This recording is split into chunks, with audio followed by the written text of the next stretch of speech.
অনেক সময় আমরা দেখি হাসপাতালে ক্যান্সারের থার্ড স্টেজে চলে গেছে, লোকটা হ্যাংলা হয়ে চিকন হয়ে হায়রে কি কষ্ট পায় দেখি না।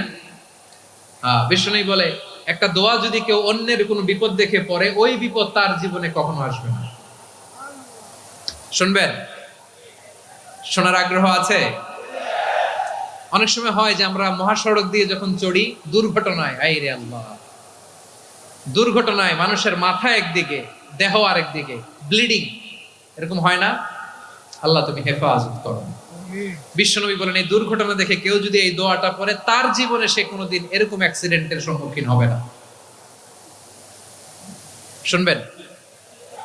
বিশ্বনবী বলেন অন্যের বিপদ দেখে কেউ যদি পড়ে, আলহামদুলিল্লাহিল্লাযী আফানি মিম্মা বাতালাকা বিহি ওয়া ফাদ্দালানি আলা কাসীরিন মিম্মান খালাকা তাফদীলা, মানে প্রশংসা